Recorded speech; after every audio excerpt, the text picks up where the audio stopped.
हरे कृष्णा। तृणावर्त का उद्धार। भगवान श्री कृष्ण सदैव ही षड ऐश्वर्यों से ओतप्रोत रहते हैं। ये है पूर्ण धन, बल, यश, ज्ञान, सौंदर्य तथा वैराग्य। भगवान विभिन्न पूर्ण शाश्वत अवतारी रूपों में प्रकट होते हैं। बद्ध जीवात्माओं को इन अवतारों में भगवान के दिव्य कार्यकलापों के विषय में सुनने का अवसर प्राप्त होता रहता है। भगवद गीता में कहा गया है, जन्म कर्म च मे दिव्यम। भगवान की लीलाएं तथा कार्यकलाप संसारी नहीं हैं, वे भौतिक बोध से परे हैं, किंतु बद्ध जीव इन असाधारण कार्यकलापों के श्रवण से लाभान्वित हो सकता है। श्रवण एक अवसर है, वह भगवान का सहचर्य प्रदान करता है और उनके कार्यकलाप के श्रवण का अर्थ है दिव्य चेतना का विकास करना। बद्धजीव की स्वाभाविक प्रवृत्ति अन्य बद्ध जीवों के विषय में उपन्यास, नाटक, कथा आदि के माध्यम से कुछ न कुछ श्रवण करने की होती है।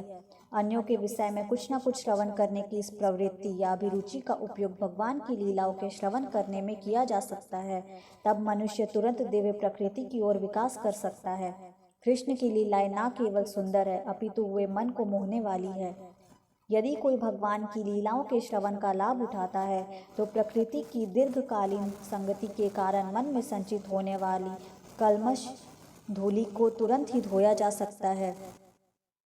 भगवान चैतन्य ने भी उपदेश दिया है कि भगवान कृष्ण के दिव्य नाम के श्रवण मात्र से ही मनुष्य अपने मन के सारे भौतिक कल्मश धो सकता है।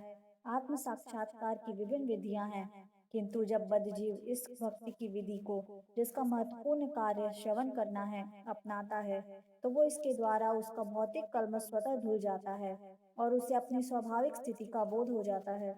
इस कल्मश के कारण ही यह बद्ध जीवन है, और जो ही यह कल्मश धुल जाता है, त्यों ही जीवात्मा का अप्रकट कार्य अर्थात भगवान की सेवा करने का कार्य सहज ही जाग उठता है। परमेश्वर के साथ दिव्य संबंध स्थापित करने से वह भक्तों के साथ मित्रता करने का अधिकारी बन जाता है।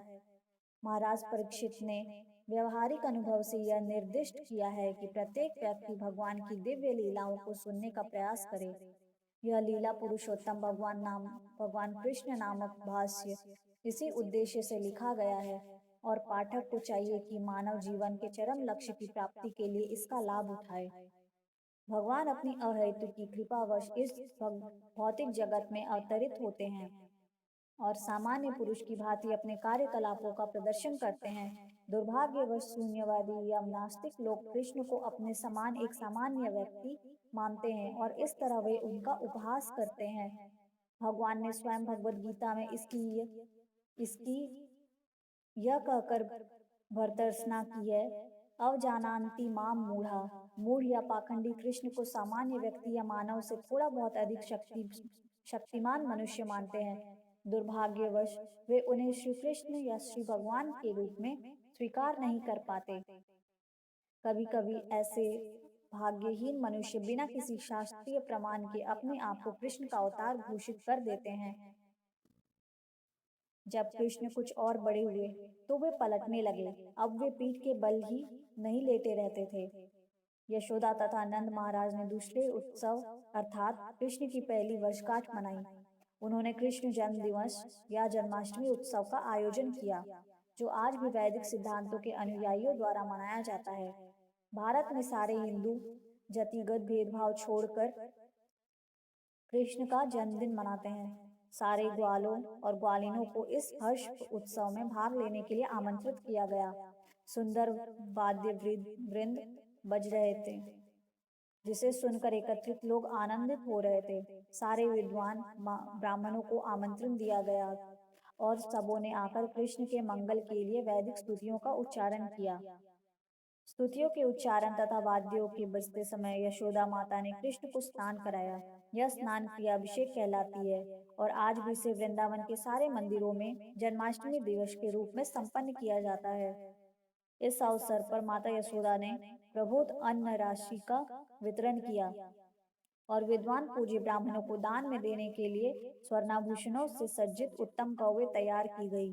यशोदा ने स्नान करके सुंदर वस्त्र धारण किए और वे भलीभांति नहलाए तथा सुसज्जित बालक कृष्ण को अपनी गोद में लेकर ब्राह्मणों द्वारा उच्चारित वैदिक स्तुतियों सुनने के लिए बैठ गई।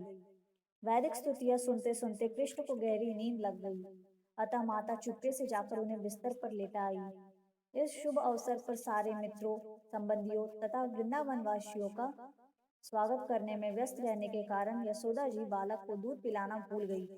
बालक भूख के मारे रो रहा था, किंतु जन राव के कारण वे बालक का रोना सुन ना पाई। अतः बालक अत्यंत क्रुद्ध हुआ, क्योंकि वह भूखा था और माता उसकी ओर ध्यान नहीं दे रही थी। अतः वह अपनी टांगे ऊपर उठाकर चरण कमलों को सामान्य बालक की तरह पटकने लगा। बालक कृष्ण को एक छड़के के नीचे रखा गया था, और जब वे अपना पांव पटक रहे थे तो अकस्मात उनका पांव छड़के के पहिए से छू गया, जिससे वे छड़का चूर चूर हो गया। इस छड़के पर अनेक प्रकार के पात्र तथा पीतल तथा अन्य धातुओं की बनी थालियां संचित थी, और वे सब धड़ाम से नीचे गिर गई। छड़के का पहिया धूरे से निकल गया और पहिए के सारे आरे टूट टूट कर इधर उधर छितर गए।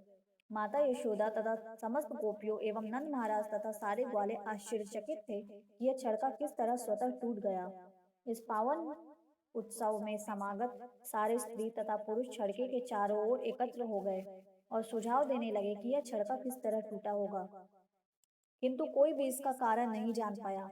हाँ, कुछ छोटे छोटे बच्चों ने, जिन्हें नन्हे कृष्ण के साथ खेलते रहने का काम सौंपा गया था, भीड़ को बताया कि पहिए में श्री कृष्ण का पांव लग जाने से ऐसा हुआ। बालकों ने भीड़ को आश्वस्त किया कि उन्होंने अपनी आंखों से देखा है कि वह सब कैसे हुआ, और वे सभी इस प्रकार इसी पर बल दे रहे थे। कुछ लोग तो ध्यान से छोटे बच्चों के बयान सुन रहे थे, किंतु दूसरे ने कहा, आप इन बच्चों के कहने पर कैसे विश्वास कर सकते हैं।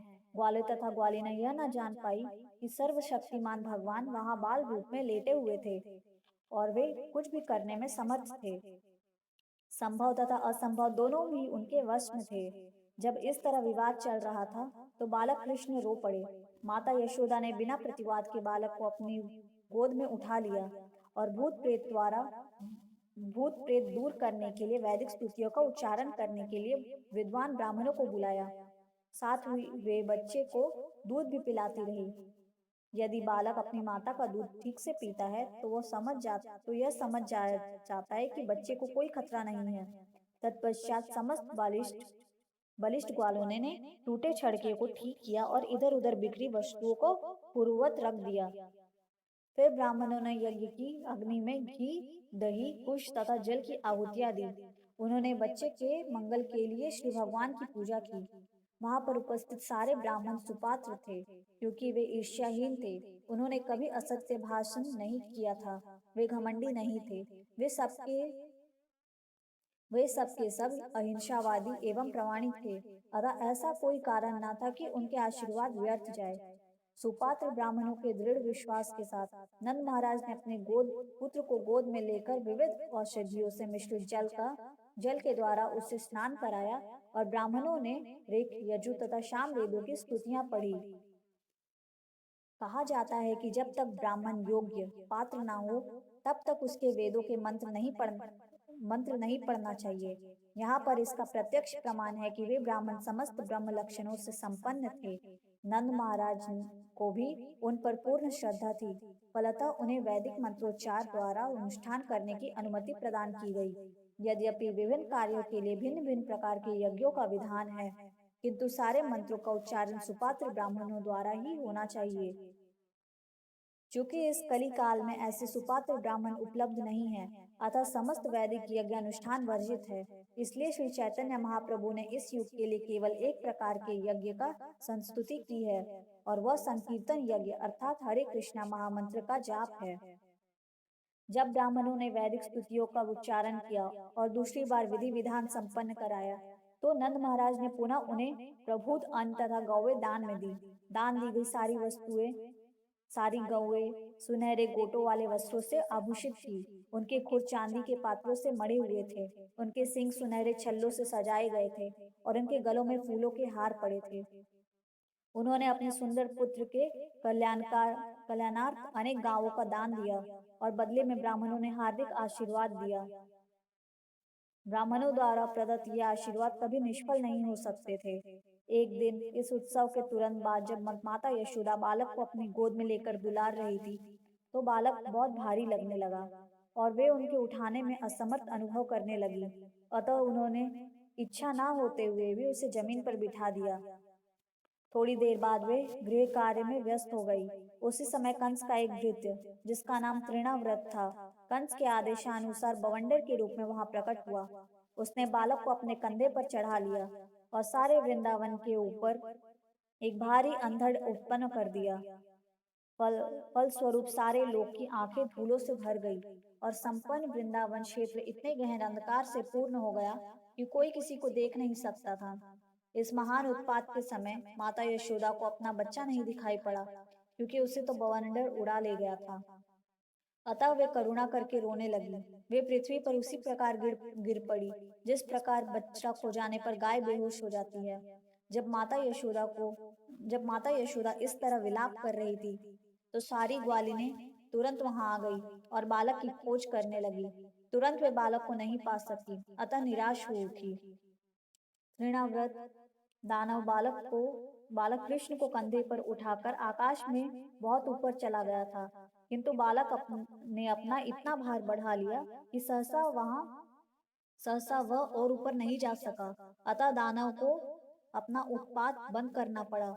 बालक कृष्ण ने अपने को इतना भारी बना लिया कि दानव अपने गर्दन पकड़कर नीचे बैठ गया। ऋणावत को लग रहा था कि यह बालक मानो विशाल पर्वत हो।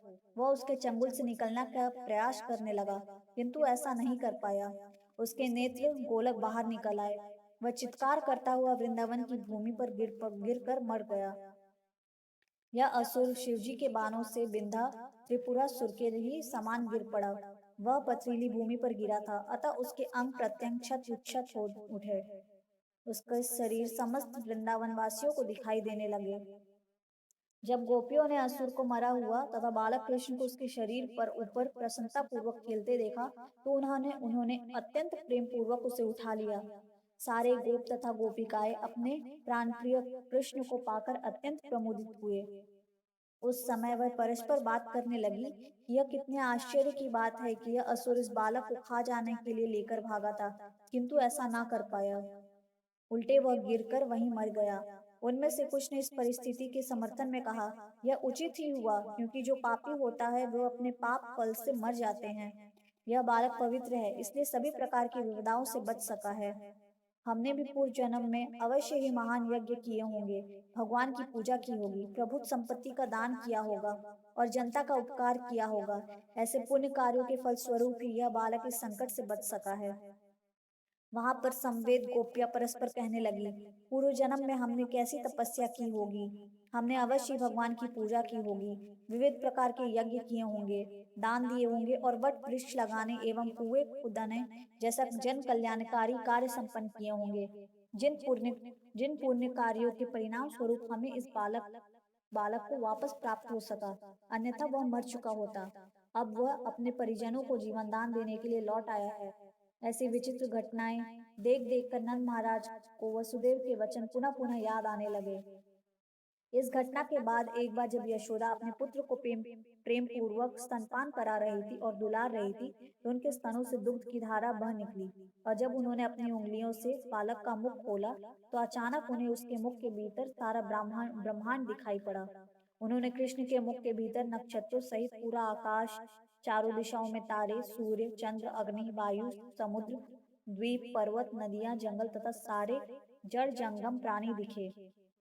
यह देखकर माता यशोदा का दिल धड़कने लगा और वे अपने आप से बुदबुदाई, कितना विचित्र है ये। वे कुछ भी व्यक्त न कर पाई, बस उन्होंने अपनी आंखें मूंद ली। वे विचित्र भावों में लीन हो गई।